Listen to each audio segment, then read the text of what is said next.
Assalamualaikum warahmatullahi wabarakatuh. Halo semuanya, perkenalkan nama saya Ilmiah Zahra Alfisina. Saya dari Prodi Pendidikan Ekonomi Universitas 11. Selamat datang di pembelajaran hari ini. Pada kesempatan kali ini, saya akan membahas materi standar penampilan pribadi.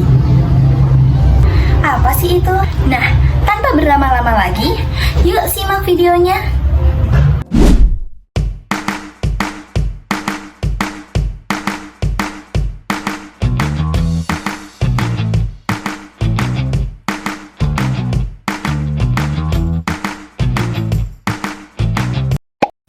Hai Sobat Ilmi. Jadi pada video pembelajaran kali ini kita akan mempelajari tentang standar penampilan pribadi. Nah, teman-teman, jadi tujuan pembelajaran pada hari ini ada dua.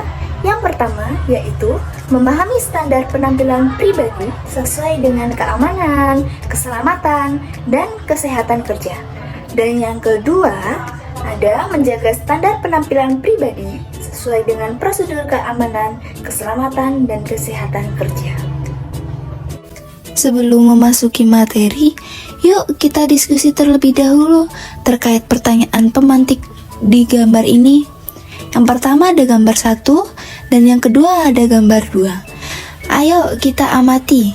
Menurut kalian, gambar mana yang sudah memenuhi standar penampilan pribadi sesuai K3? Dan apa sih alasannya?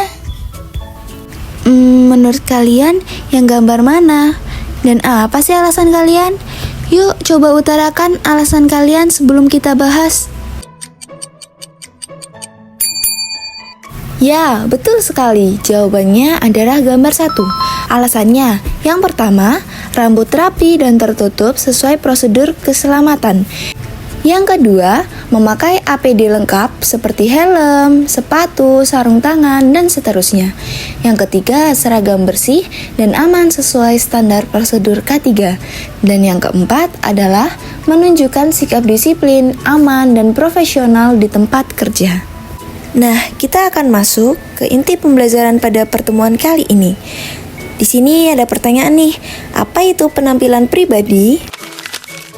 Penampilan pribadi atau penampilan diri bisa diartikan sebagai penampilan keseluruhan dari seseorang pada suatu pekerjaan tertentu, meliputi tata rias wajah, tata rambut, tata busana, aksesoris busana, dan pelengkap yang lain. Lalu, penampilan pribadi sesuai prosedur K3 itu apa? Penampilan diri yang sesuai standar K3 adalah penampilan keseluruhan dari seseorang pada suatu pekerjaan, meliputi tata rias wajah, tata rambut, tata busana, aksesoris busana, dan pelengkap yang lain sesuai dengan SOP K3 agar dapat bekerja dengan aman, selamat dan sehat, sehingga produktivitas tinggi dan lebih sejahtera. Nah, agar lebih jelas, yuk kita simak contoh nyata dari profesi di kehidupan sehari-hari kita. Yang pertama ada polisi. Polisi di situ menggunakan APD yang lengkap seperti topi, rompi pelindung, sepatu boot anti selip, sabuk perlengkapan, sarung tangan taktis, dan radio komunikasi. Lalu di situ juga ada koki yang menggunakan APD, topi chef, apron atau celemek, sarung tangan tahan panas, sepatu anti slip, dan masker mulut. Dan yang terakhir ada perawat atau tenaga medis. Di situ mereka menggunakan APD. Yang pertama ada scrub atau seragam medis lengkap, masker medis, sarung tangan medis, face shield, dan sepatu tertutup anti slip. Lalu selanjutnya kita akan masuk ke faktor-faktor yang berkaitan dengan standar penampilan pribadi. Yang pertama, ada memelihara personal hygiene, lingkungan, dan perusahaan. Artinya, kita harus menjaga kebersihan diri seperti tubuh, rambut, kuku, serta menjaga kebersihan lingkungan kerja agar tetap sehat dan nyaman. Lalu yang kedua ada memelihara presentasi atau penampilan pribadi.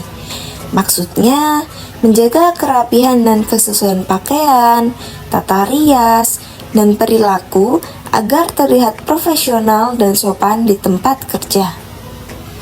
Dan yang terakhir, mengidentifikasi sikap tubuh yang baik.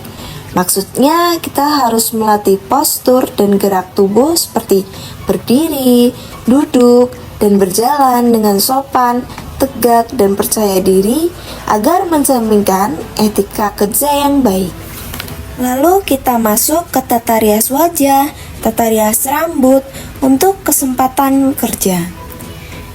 Dalam memilih riasan wajah dan penataan rambut harus sesuai dengan usia, kepribadian, bentuk fisik, dan kesempatan atau aktivitasnya.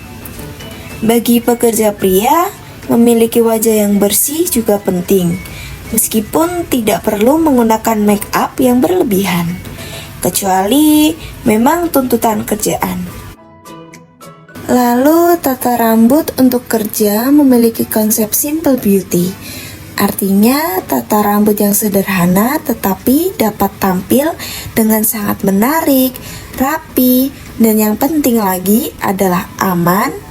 Aman berarti jika rambutnya panjang dapat dengan sanggul style, mengenakan topi kerja, atau diikat rapi dan menawan.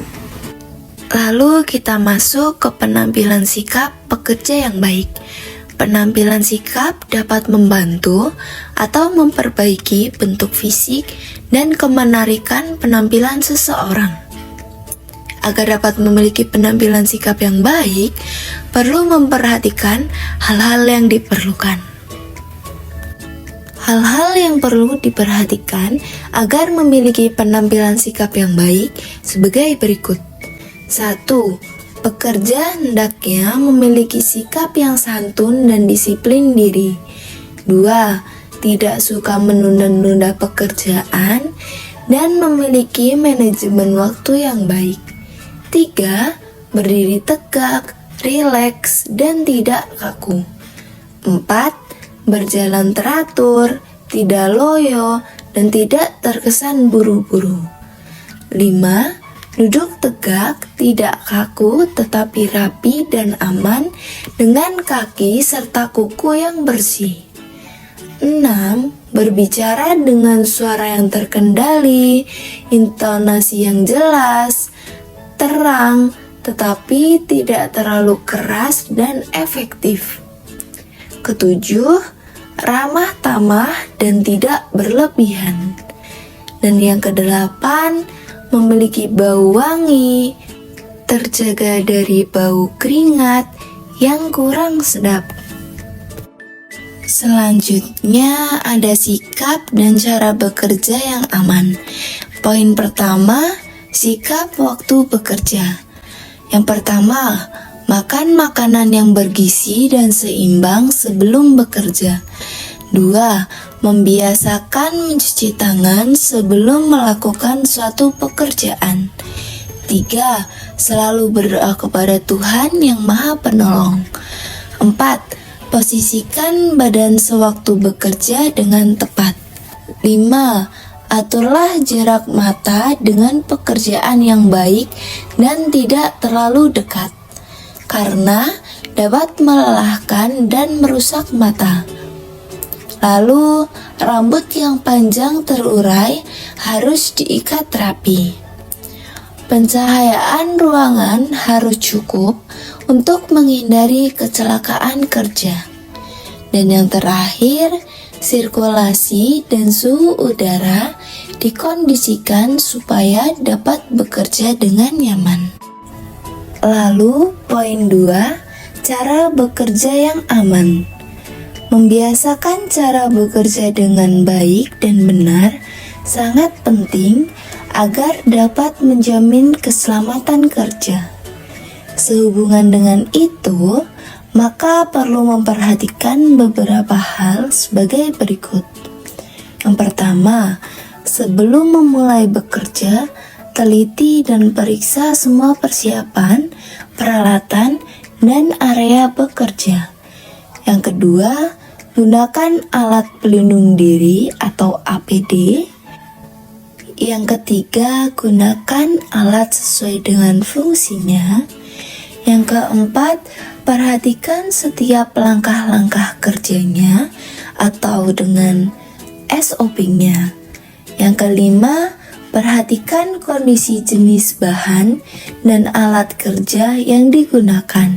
Selanjutnya, tanyakan kepada ahlinya atau fasilitator atau dosen jika belum mengerti. Selanjutnya, laporkan dengan segera bila ada sesuatu kejanggalan atau kerusakan kepada yang berkompeten. Dan yang terakhir, setelah selesai bekerja, teliti kembali dengan membersihkan dan menatanya dengan rapi dan dikemas atau disimpan pada tempatnya sesuai dengan konsep 5R, yaitu ringkas, rapi, resik, rawat, dan rajin. Bye, sampai jumpa. Sampai bertemu di video pembelajaran pada materi berikutnya. Terima kasih dan tetap semangat belajar. Bye-bye.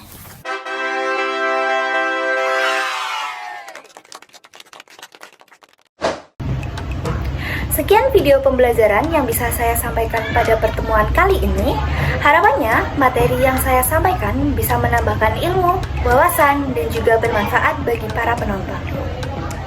Apabila terdapat kekeliruan dan juga kesalahan dalam penyampaian materi, saya ucapkan mohon maaf dan terima kasih. Wassalamualaikum warahmatullahi wabarakatuh.